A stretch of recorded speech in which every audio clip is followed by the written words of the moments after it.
if you could just get me a cup, well, Nanda can do it. And Nanda, can you get me a cup of water? Now, I need 6 devotees. Could be 5, could be 7, and me. We need to stuff these file display, whatever, I don't know what to call them, brochures, because we go to meet the Planning Commission on Tuesday about the new temple in Escondido.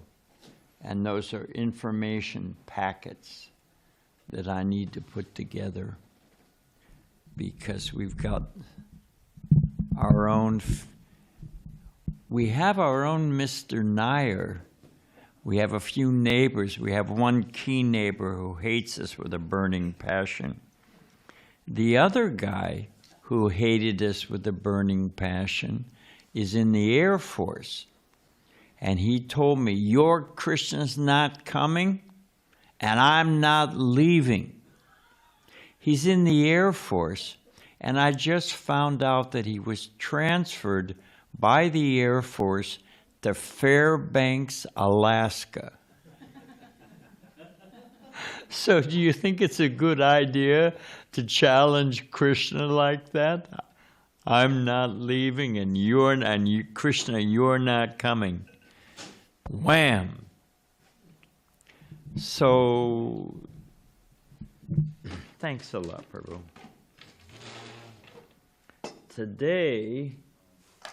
Yesterday was the appearance of Srila Prabhupada's arrival in America. Forget Columbus. Columbus didn't even know where he was. Thought he was in India. So it's a most momentous event. And this PowerPoint, it's got some of the history and motivation and mystical events before that gave impetus to Srila Prabhupada to take that arduous journey across the sea. Anybody here ever been seasick? I've been seasick. What's it like? It's devastating, isn't it? It's really, I mean, you're nauseous, you can't say. She said it quite accurate. You wish you could die. It's really tough. A bad case of seasickness. And Prabhupada was seasick all the way across the, so many places. Later on, the ship calmed down, but 2 heart attacks on the boat. Prabhupada said when he arrived in Boston Harbor, he didn't know anybody. He had that one contact in Butler, Pennsylvania. Prabhupada said, I didn't know whether to turn left or turn right. That was, I know what I'm doing. So, I mean, I appreciate the help, but keep it on the DL if you don't mind. So, there it is. Nama Om Vishnu Padaya Krishna Prastaya Bhutale Srimati Bhakti Vedanta Swami Namane Namaste Saraswati Deve Gauravani Vacharni Nirvasesha Sunyavadi Paskacha Desatarani.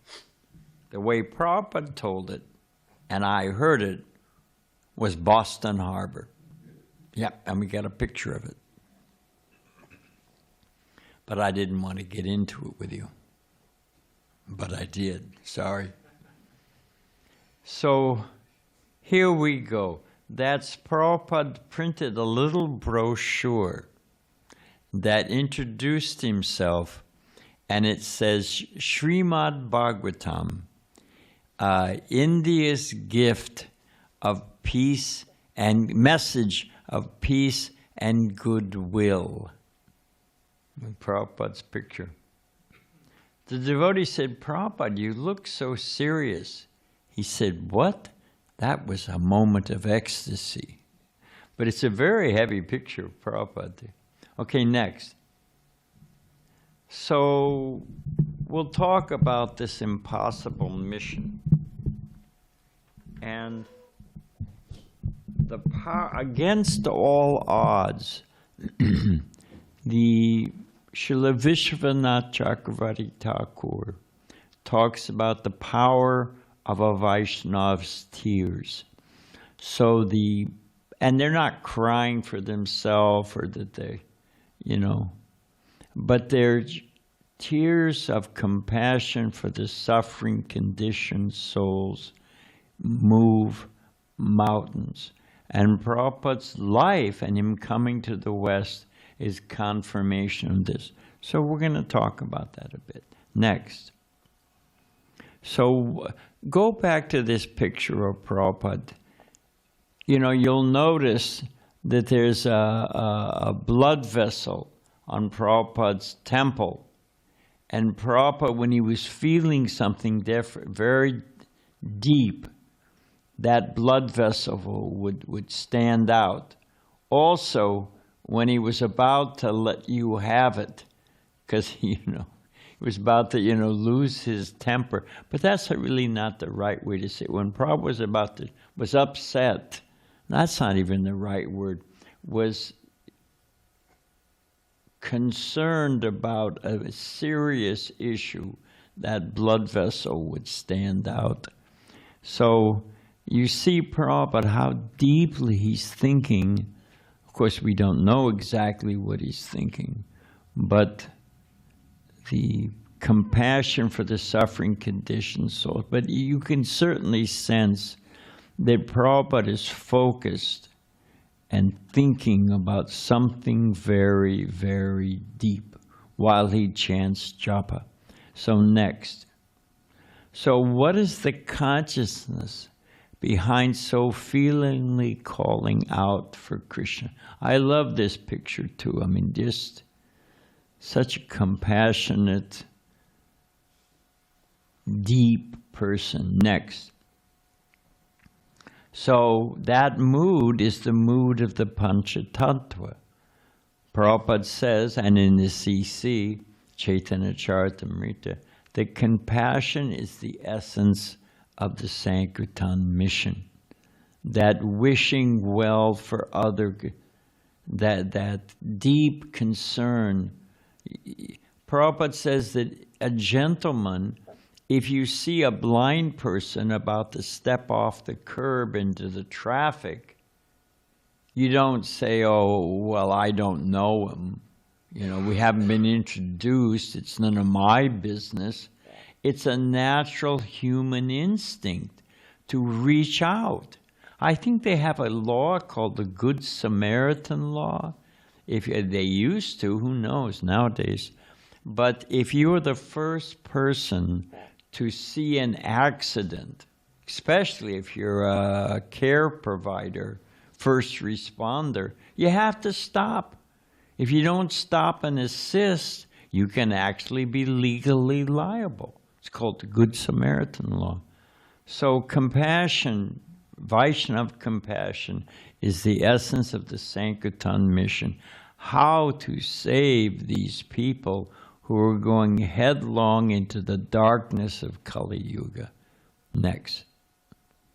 So it was the mood of Advaita Charya. You see Advaita Charya by his hankara, which means who's calling out loudly. By his strength, he pulled down Krishna. Krishna, of course, Krishna's got his own timing and plan. Do you folks need something? Huh? You're more than welcome. We're having a class right now. Yeah. So, and afterwards we have a nice vegetarian Krishna Prasad breakfast. You're welcome to join us. And if you can't stay, no worries. So, this is the mood of Advaita Charya calling down Sri Chaitanya Mahaprabhu. crying and calling how to save these people. That's a Dvaita Bhavan. That's a temple at a Dvaita Acharya's place. Next, West Bengal. It's the mood of the 6 Goswamis. In those prayers to the 6 Goswamis, it says how they were always feeling great compassion for the suffering conditioned souls. Next. So this is Prabhupada at the Radha Damodar temple, and he's looking out his window as he's taking his prasadam. And right out that window, you can see the samadhi and the bhajan kutir of Rupa Goswami. And he's praying to Rupa. Well, I guess go next. Now, he's also was given that order, as I said, an impossible mission, is the way Prabhupada called it. But this is how I've got my laser pointer. Look at that. So this is Srila Bhakti Siddhanta Saraswati Thakur. And this is the governor of West Bengal. This is under the British Raj.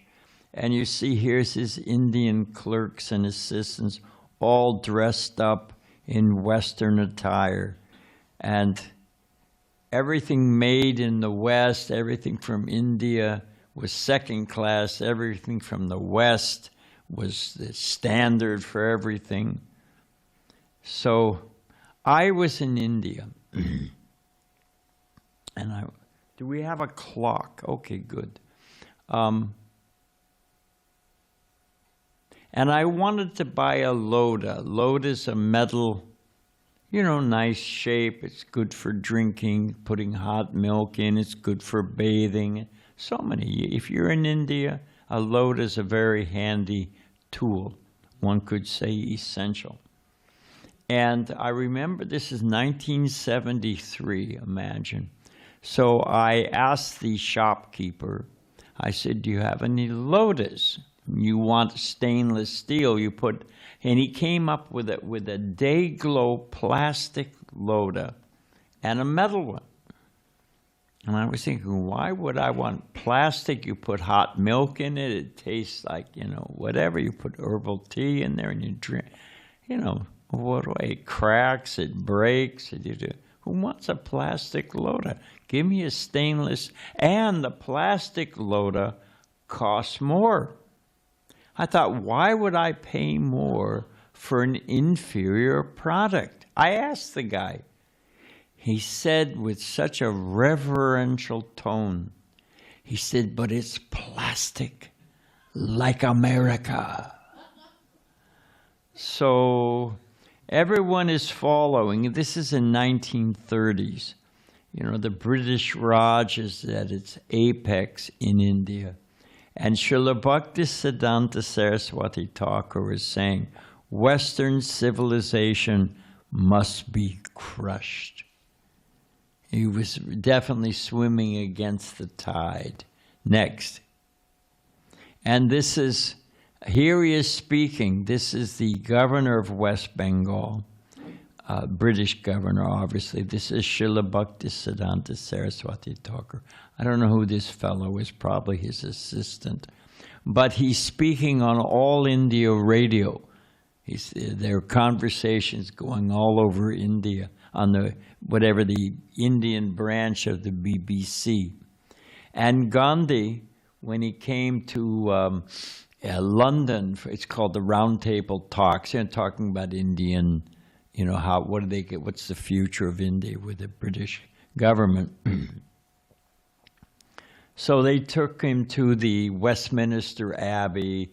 They showed him the House of Parliament, Nelson's statue for his victory at Trafalgar, the headquarters of the Bank of England, to inspire awe and respect in Gandhi.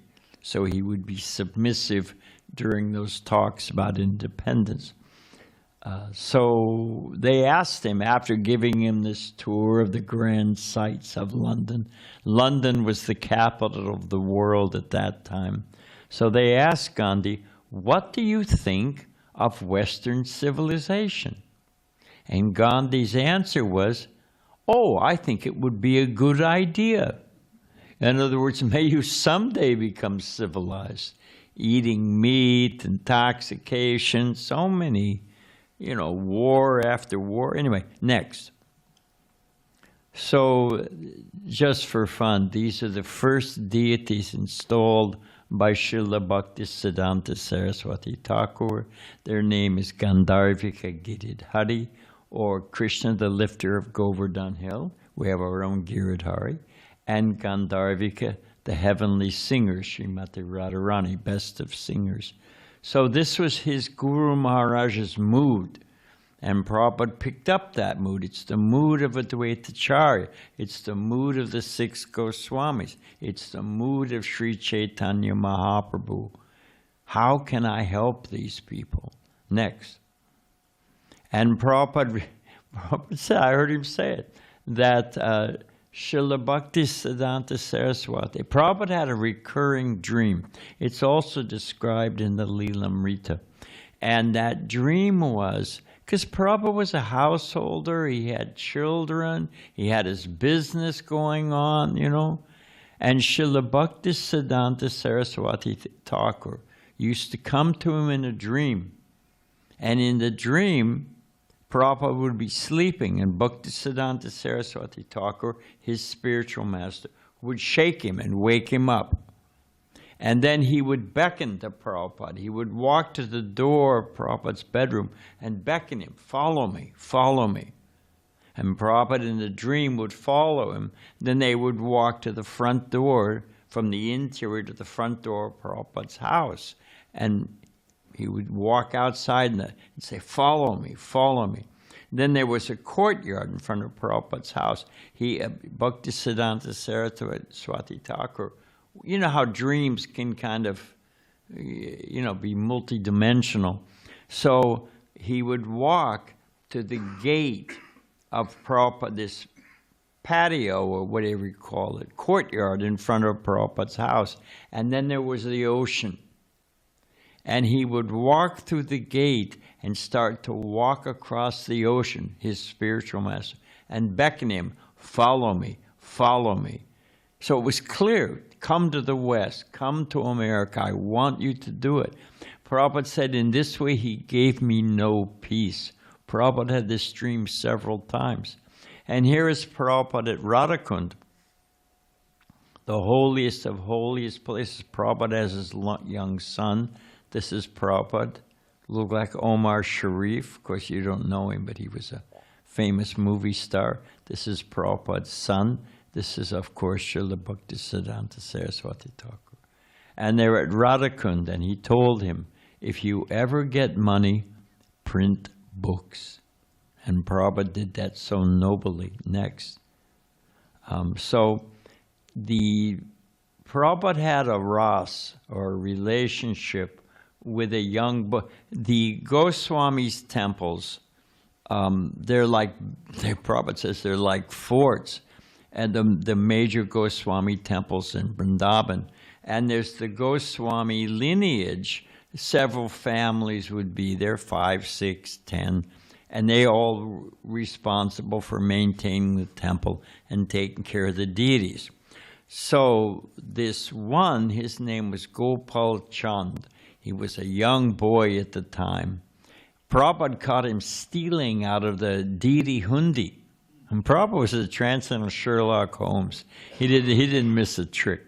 So it's a whole story. Prabhupada caught him, and Prabhupada said, this is not good. You're stealing from Krishna? He said, why are you stealing? And the boy said, I love sweets. I take the money, and I go down and buy sweets. Just to give you a glimpse into Prabhupada's heart. Prabhupada said, if I make you sweets, will you stop stealing? The boy said, certainly. And Prabhupada was an expert cook. Prabhupada used to make jalebis, gulab jamun, so many nice Indian sweets. And there's one sweet called pera. It's like thick caramel burfi, a fantastic sweet. And the boy loved pear, and Prabhupada would cook it. So they bonded. They became friends. So Gopal Chand tells the story that at night, sometimes he would hear someone crying in the courtyard. The temple's locked up like a fort. They've got these doors which are 4 inches thick. You don't get in, you don't get out at nighttime when they're tight as a drum. And he would hear someone crying. And he narrates the story that he looked out his bedroom window, and it happened a number of times. And Prabhupada, in the middle of the night, would be sweeping the courtyard, sweeping here, right here, in front of Rupa Goswami's samadhi, and crying, sweeping and crying, all alone in the middle of the night. And so he asked, "Why are you crying?" And he said, "My spiritual master has given me an impossible mission." How would he go to the West? No money, no passage, no followers. So many, how would it be possible? Next. So this is what, when Prabhupada, because today's the day Prabhupada arrived in the West, in Boston Harbor, and then went down to New York. So this is what Prabhupada left behind. Now you go to Vrindavan. If you remind me, Jugal Kishore made an absolutely fantastic drone video of different spots in Vrindavan. It's really, he asked me for it, I'll send you the link, or you can ask him. It's really fantastic. So, but this is 1970s, early 70s, 1965, 1969. This is what Vrindavan looked like when I went there. Now it's all jam-packed, and it's shot up like real Tokyo real estate. It's all, all the trees are cut down, the peacocks are gone. But this is what it used to look like. You can just imagine the peace. Next. This is another, this is the old Parikram path. You can see Madan Mohan temple there on the hill. Next. This is another old picture. This is a Parikram path that you can walk around Vrindavan. It was all trees and bushes and groves. And next. This is the Jamuna, top and bottom. That's the Transcendental Skyline. You see all those pictures of the New York skyline and the Statue of Liberty. This is the Vrindavan skyline back in those days. Next. This is looking across the Jamuna. This is at Keshi Ghat. Next. This is Kusum Sarovara, Govardhan Hill. Next. This is Radhakund. I don't know whether it's Radhakund or Shamakund. I think, it's on this side, so anyway. Next. This is Radhakund, 1972. Oh, just the bhajan kutirs of some sadhus sitting there with a sweet chanting bhajan. Nothing over 2 stories except for the temples. Next. This is Govardhan Hill, Krishna's gift to Radharani. Next. So we'll get again back to the bhajan kutir. We saw the samadhi. This is the bhajan kutir. This is where he used to chant and chant japa. Next. And this is a beautiful Radha Damodar. Prabhupada used to sit, there was a little veranda out in front of his 2 rooms in Radha Damodar. And he would sit there and chant japa and look at Radha Damodar. It's Jiva Goswami's deities. Next. So I already said that. Next. Now, Prabhupada told, it's a whole story. Prabhupada didn't want to talk about it, how he actually had the darshan of Rupa Goswami. The short version of it, it's a whole story, and it's quite blissful. But the short version is, Prabhupada had, well, to give it some historical veracity, you can say that. Prabhupada didn't want to talk about it. Shruti Kirti asked Prabhupada, Hari Sari asked, Prabhupada said, that you do not require. Another time he asked, Prabhupada said, oh, that is common knowledge. But he didn't want to talk about it. You know, you get these, oh, I saw Krishna, I heard Krishna's flute, you know, just cheap. But Prabhupada wasn't like that. So Gopal Chand, this young boy at the time, in one of the Goswami families that was taking care of the Radha Damodar temple, I explained how he became close to Prabhupada. Prabhupada said, old men and little children are natural allies. So Prabhupada would, this young boy, his mother, you know, a pious Vaishnava lady, she'd send her son, ask Swami if he was, she's cooking for her family anyway, ask Swami if he wants anything. And sometimes Prabhupada would take a little sabji and puri, or she'd take some hot milk, and she would, and this young boy would run it from his, where he was staying, his family was staying, run it across the courtyard and give it to Prabhupada. So he came one night, and it was evening time, winter time is what I wanted to say. And Prabhupada was all rugged up, as they say, Australia, had a chadar and a cap. It gets cold in Vrindavan. So, and Prabhupada had a heavy cough. He was sick, you know, had a cold. And so the young boy, Gopal, said, you know, my mother sent me, do you want anything, Swamiji? Prabhupada said, no, no. And he's phlegm in his throat and so many things. In the middle of the night, I don't know the exact hours, but we can imagine, you know, 12 o'clock, 1 o'clock, something like that. He heard his mother and father talking. They were looking out their window across the courtyard, and they could see Prabhupada's light was on, but it wasn't like an ordinary light coming under the crack at the. It was an effulgent, bright light coming out from under the door. And Prabhupada was talking to someone. But all the families, the Goswami families, were all present and accounted for. So who was Srila Prabhupada talking to? So as soon as it was daylight, the little boy skipped across the compound and asked Prabhupada, and he says, and Hari Sari heard it, and then another time Shruti Kirti heard it, and it was confirmed by the boy and his parents. So the little boy skipped across, and he saw Prabhupada. He said Prabhupada was sitting up, completely straight, all the cold, all the phlegm in his throat, everything gone, and Prabhupada was chanting japa. So he said, Swamiji, who are you talking to? Prabhupada said, I had the darshan of Rupa Goswami. Being a little boy, he's, natural. What did he say? What did he say? And he said, he told me, you write these books, you go to the West, and we will take care of everything else. So that's Prabhupada's darshan. I mean, just imagine. Next. So I already said this.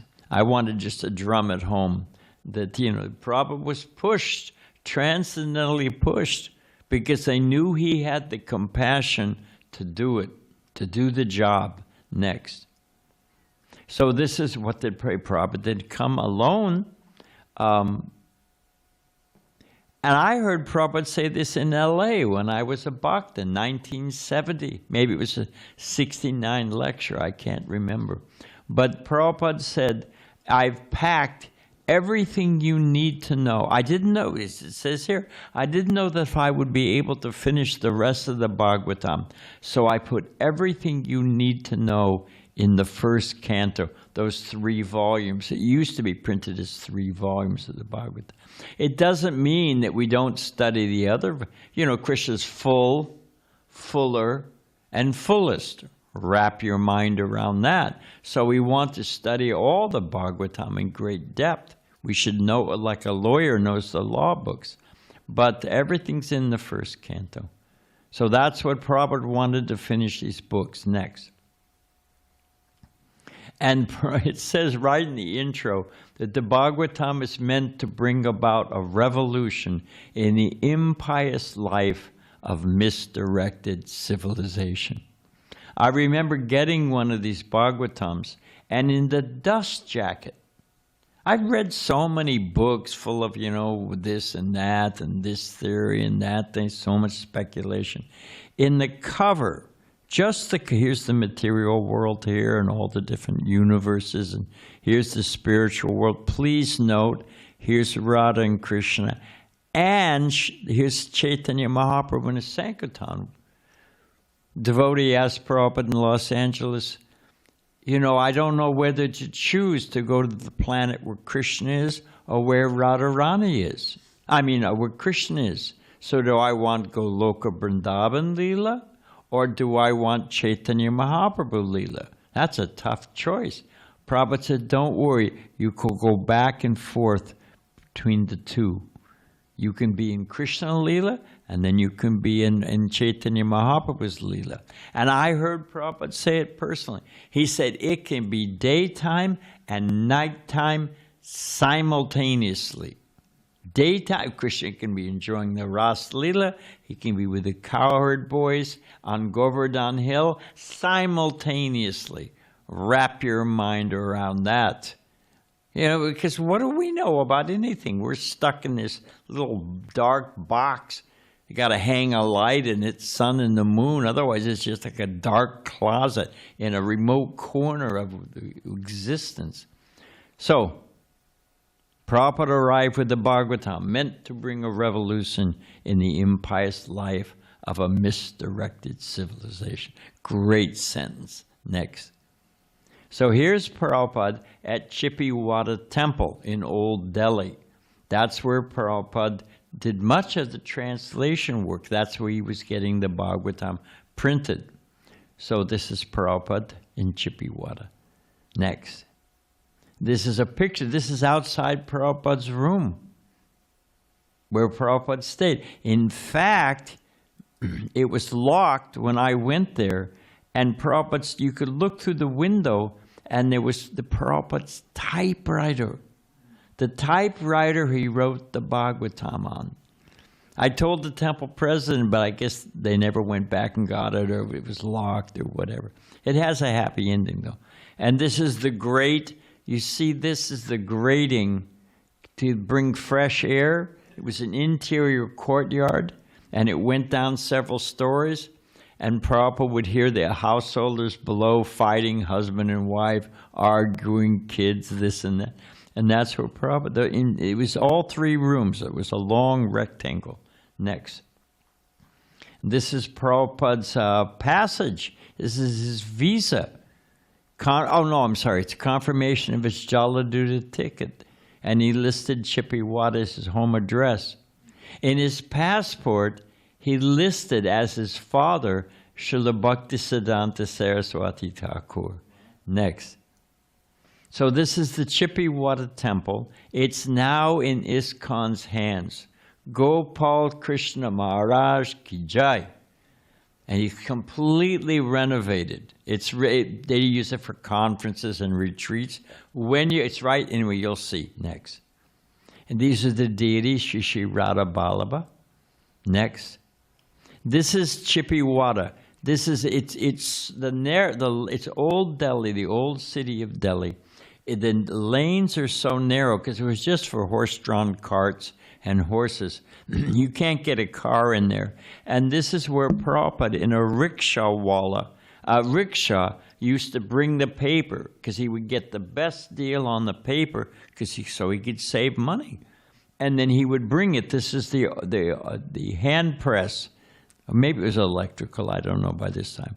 But this is the Sharma press, where he printed the Bhagavatam in Chippiwada. Imagine Prabhupada, going through this in Delhi heat with the big rolls of paper.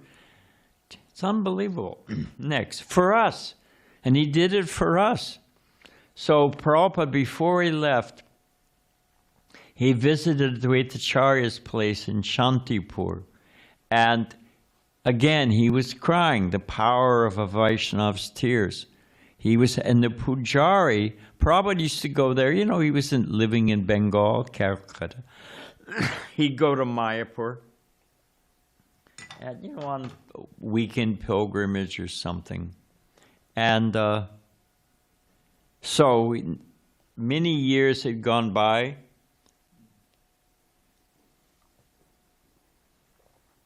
He visited Shantipur a few days before he left, and he was crying, chanting and crying in the back darshan mandap at the temple.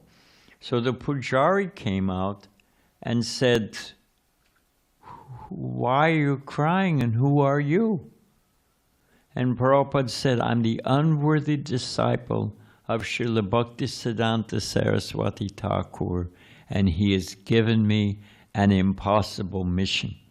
So Prabhupada was there chanting and praying, "Please give me the ability to do this." Next. So that's what he's on. My Guru Maharaj has given me an impossible mission. This is Srila Bhaktisiddhanta Saraswati Thakur's Samadhi in Mayapur. Next. So he's described, there was that Bengali Bhajanir. Prabhupada did some programs before he left for the West in Calcutta. And he describes how Prabhupada was a lone fighter. So just imagine, you know what Prabhupada had in his suitcase? He had some oats, because he didn't know if he'd be able, he had a month to stay in America, and he didn't know if he'd have, food, if he could find any vegetarian food that he could offer to Krishna. I mean, just imagine, poor health, old age, no money, taking some oats that you can at least make a little cereal so you don't keel over and die. That's the Jaladuta Prabhupada got on. Next. So this is and there's a reason for this. This is the Victoria Memorial. It was built at 19-something, early 1900s, as a memorial to Queen Victoria's 50 years on the throne, whatever it was. So it's 15 states, 184 feet, 15 stories. I mean, look at this thing. And when it was covered with the bamboo scaffolding, the devotees are on a morning walk, you can hear the tape. They ask Prabhupada, "What is this building?" Prabhupada gives the history. And Prabhupada says, "When I was a boy, I climbed," he doesn't say his age, but he says, "When I was a boy, I climbed to the very top." Bamboo scaffolding, you've seen those things in the developing world. You see it in Thailand, you see it in South America sometimes. They creak, they sway in the wind. And Prabhupada clambered all the way up to the top of this thing, 15 stories tall. And you hear the devotees say to Prabhupada, "Oh, you must have been very brave, Prabhupada." Prabhupada says, "And I am still brave. Otherwise, how have I come to your country all alone?" Next. So this is Prabhupada's journey. This is from Calcutta, saying all the way through the Suez Canal, across the Mediterranean, across the Atlantic to Boston. 69 years old, all alone, 30 days at sea, a suitcase, an umbrella, a supply of dry cereal, several trunks of books, and 40 rupees, which equaled $8 at the time. 12,500 miles by sea. It's just inconceivable. And you know the story, the captain, and Prabhupada sold him a set of Bhagavatams for $20 on the boat to the captain of the ship. Book distribution ki jai. The captain's wife, Mrs. Panda, Prabhupada said, was a pious woman. And she asked Prabhupada, "Can you come back with us?" She'd sailed with her husband across the Atlantic, the fierce Atlantic. They called the Pacific Pacifico, because by comparison, it's much more peaceful than the Atlantic. She said it was the most peaceful crossing they'd ever had, so she wanted Prabhupada to go back. Next. And here's the picture. Prabhupada said he thought if he was seasick, the boat was tossing, and Prabhupada said he thought if he had another heart attack, he would die. And Krishna came to him in a dream with all of his different Das avatars and said, don't worry, we'll take care of you. And Krishna in the dream took care of the ship, took the helm of the ship, and it was smooth sailing from then on. Next. Prabhupada recovered enough that he cooked a feast and gave a Janmashtami lecture and served the feast out to all the sailors, you know. Prabhupada ki jai. So this is Prabhupada in the Boston Harbor. And he tells the story that, you know, the captain took him for a tour. Prabhupada said they were all selling lobster soup. You know, lobster soup and clam chowder. It's Boston. You can imagine, you know, fishy, bad smell, and you know, the docks are usually not. They're kind of a low class, a lot of bars and stuff like that. So Prabhupada was, you know, that was his first experience of America. And he was wondering, you know, there's that beautiful poem by Prabhupada that he writes in the harbor, you know, preaching Krishna consciousness in the West. How will these people? And he'd been advised, oh, you have to wear Western dress or you'll freeze. You have to eat meat because you won't be able to get vegetarian. All these rationales, you know. That Ban Maharaj tried to teach Prabhupada how to eat with a knife and a fork. Prabhupada said, I'm not going to learn their habits. I'm going to teach them our habits. He's not going to become like them. He wants to convert them like Vaishnavas. Prabhupada did, you know. I'll tell you some other stories about that later. When Prabhupada went with Sridhar Maharaj to greet Ban Maharaj and the other Gaudiya Mat Brahmachari, I forget who else was there, as they came off, they went to greet them at the Calcutta harbor. And when they came off the boat, Ban Maharaj and Brahmachari, I forget who else was with them, they were in Western dress. They had bowler hats and, you know, British dress, and they got it. And Prabhupada turned to Sridhar Maharaj, and Prabhupada said, we went to convert them, but they have converted us. Prabhupada nailed it. So Prabhupada was thinking, how? Prabhupada said that some of my God brothers went to London and they failed. Some of my God brothers went to Sweden and they failed. Some of them went to Germany. They asked him, why did you come to America? Prabhupada said, well, some went to London and failed. Some went to Germany and failed. Some went to Sweden and failed. Prabhupada said, I thought, well, if I'm going to fail, at least let me fail in a new place. Just so sweet and humble, yet determined, like lines on a stone. So here's Prabhupada. So Prabhupada was, you know, wrote that beautiful poem, meditating like that. How will it be possible? And maybe I do need to modify. Maybe what about Western dress? What about all this? You know, well, they won't understand. Water it all down. And Prabhupada said it was foggy, Boston Harbor, foggy.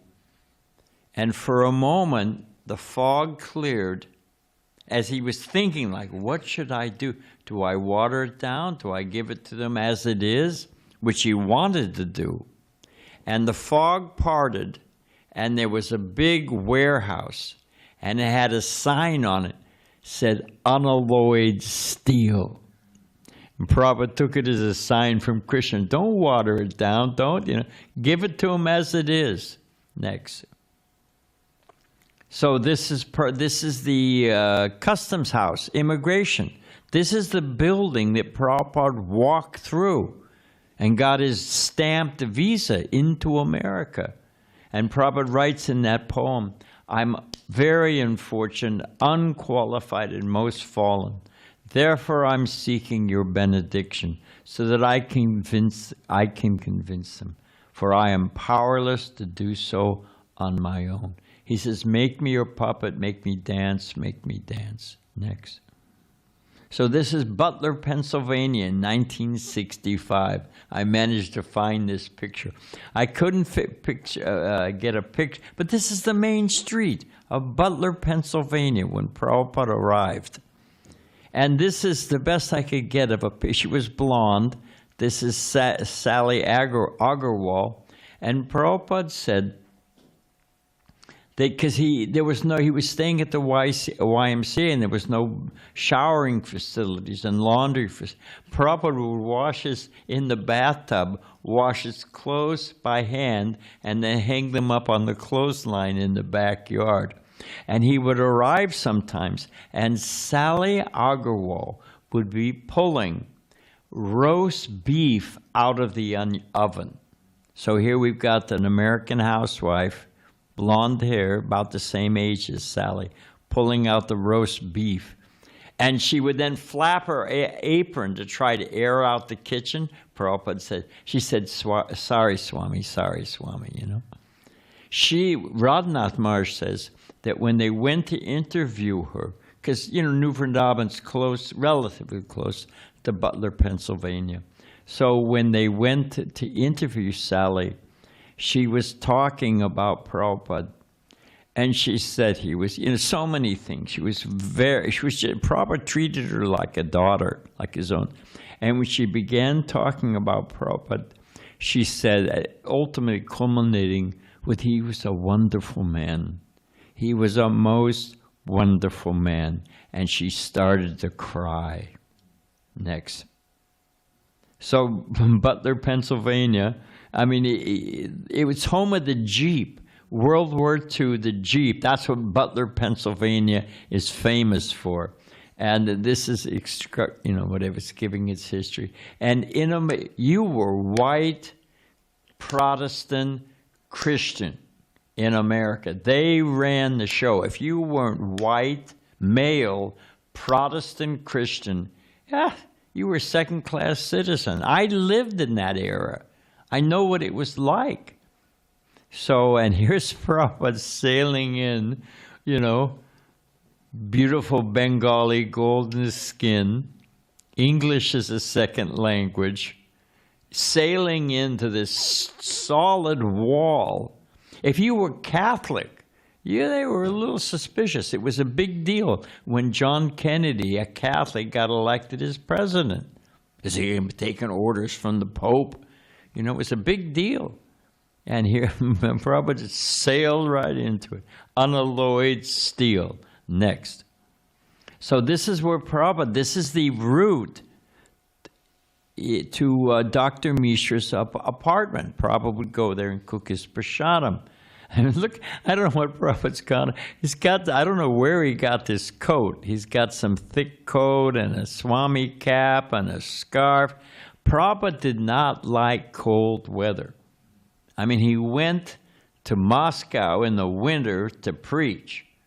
It didn't turn him away, but he Prabhupada did not like, he was a gentleman. He didn't like cold. He called it a white hell.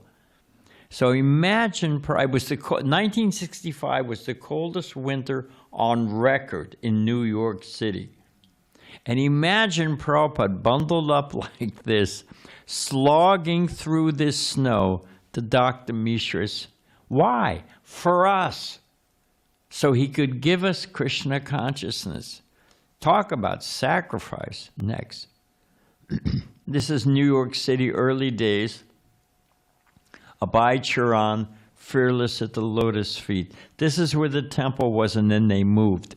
So this is, you know, look at Prabhupada's aristocratic, you know, Prabhupada had a bearing, and a transcendental aristocratic bearing. Obviously, he was a gentleman and a scholar. Next. So here's the first American Vaishnavas. This is Big Brahmananda. I mean, all these, well, I think Jadavita Maharaj is in here somewhere. This is Jadavita Maharaj? Yeah. Each one of these devotees has a story behind them. We'll tell that some other time. Next. And here is Prabhupada delivering the timeless message of Bhagavatam. I mean, look at this. Prabhupada standing there delivering the message of the... Prabhupada said, what evolution? Prabhupada said, you're still monkeys. And then Prabhupada piled on. He said, your ancestors may be monkeys, but my ancestors are the great Vedic sages of India. So there's Prabhupada delivering the message of Bhagavatam, India's message of peace and goodwill. And it's a real assorted group. There's Polak, old ladies, babushkas, you know, the whole thing. Next. So this is San Francisco. Mahatma told me this, but that's the first Ratha Yatra cart. This is the San Francisco temple. This is a truck they borrowed from the Diggers, which was a hippie group. And Shama Sundar's driving it with the dog Sam, Ralph. It was Sam or Ralph? He was Sam Spears. I checked with Malati in Houston. Dog's name was Ralph. So Ralph in the front seat. There's Prabhupada. And Mahatma said, you know, usually when Prabhupada gave class, he would sing Jai Radha Madhava by Srila Bhaktivinoda Thakur. Coming into the San Francisco temple, when Prabhupada arrived, he paused and took it.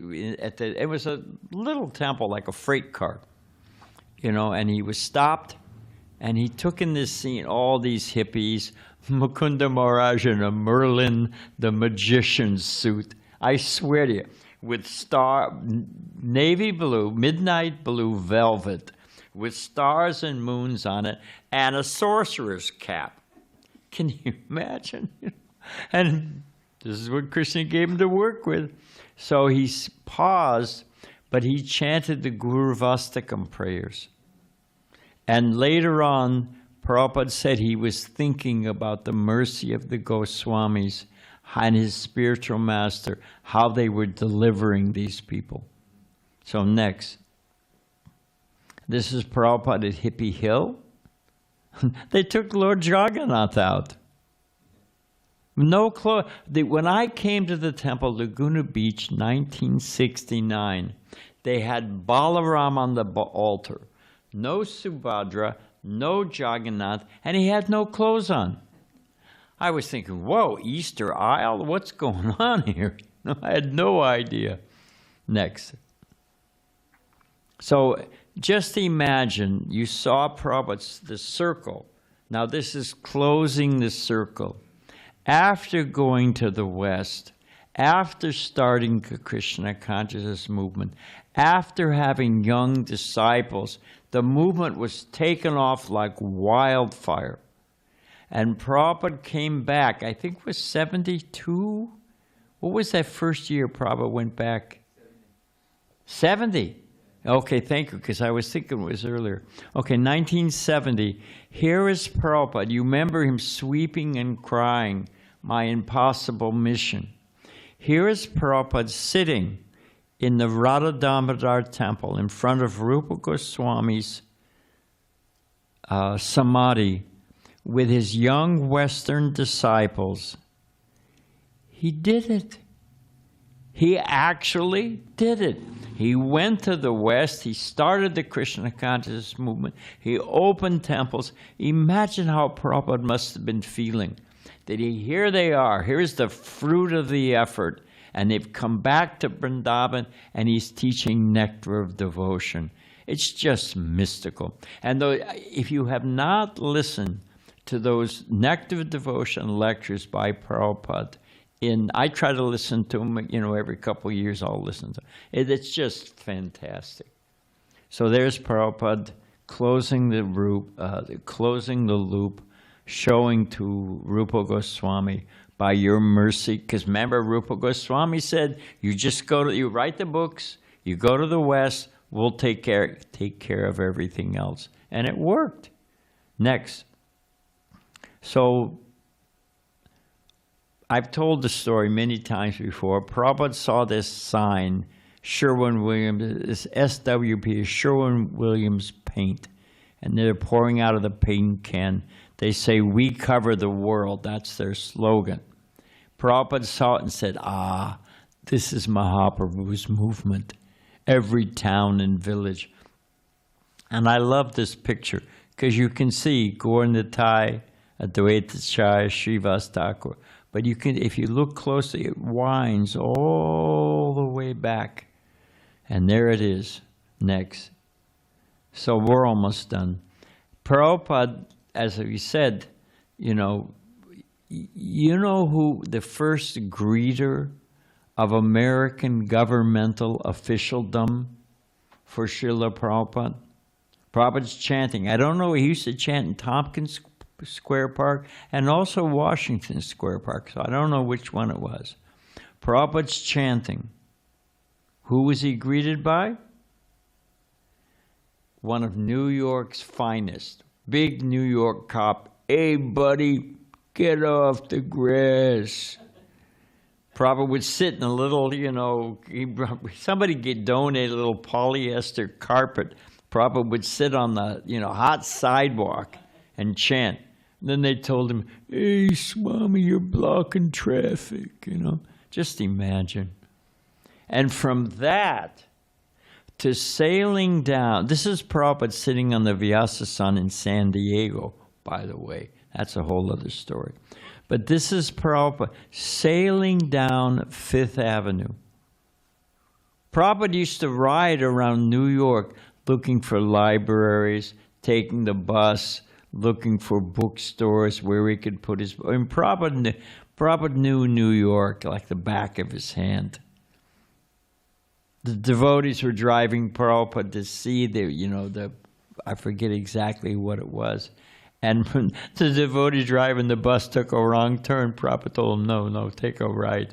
He knew New York City, because he was all alone.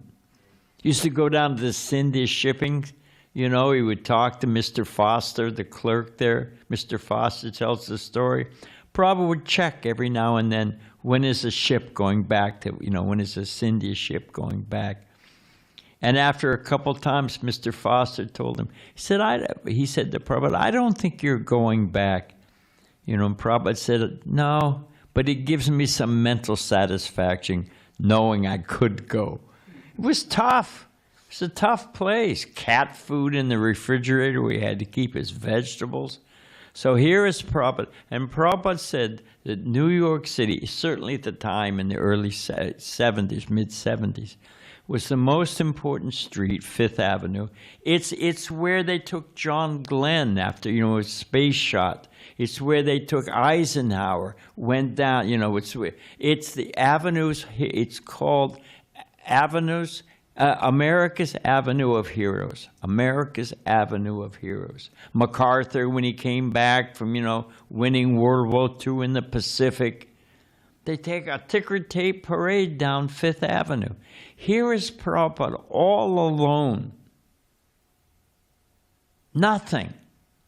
And a few years later, he's sailing down Fifth Avenue with Lord Jagannath. It's just completely mystical. Next.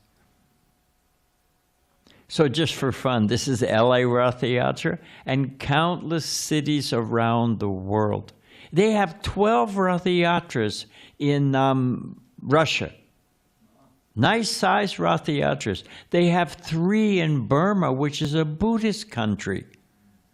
In Dhaka, Bangladesh. I've been to Bangladesh a couple times. It is a wild, politically volatile place. They go right down Old Dhaka, past the main mosque. Not on a Friday, but that's another story. Next.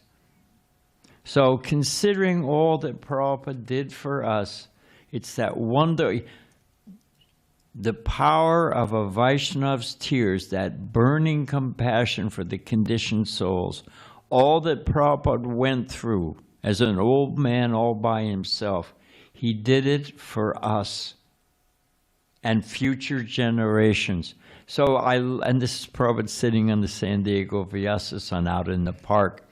But this is a sutra from Vaisheshika Prabhu, the attitude of gratitude. Madhuvisa, and we'll end here, Madhuvisa, who Prabhupada was very fond of and was a powerful preacher, and that man could lead an ecstatic kirtan for hours. He could go for 2-3 hours nonstop leading kirtan. He made you want to dance. He was and opened up Australia after Bali Mardan, so many things, you know. He said to Prabhupada, it says in the Gita, that one who takes up devotional service, one can only take up devotional service if they have a stockpile of pious, their reactions to sinful deeds are completely done, and they have a stockpile of pious activities. So your reaction to sinful deeds, over, done, no more sinful deeds. And the stockpile of pious activities, that person can take up devotional service. And Prabhupada, so Madhavi said, but Prabhupada, I walked out of McDonald's. I walked out of McDonald's and bumped into the Sankirtan party. I didn't have any pious stockpile. I was rather sinful to the day I met the devotees. How have I become a devotee? Prabhupada said, I have created your good fortune. Sometime I'll give it, it's another time. But I've created your good fortune. And then Prabhupada said, all I ask, do you know what Prabhupada asked in exchange for being, other than Dravida, from being delivered? What did Prabhupada ask for? No one knows?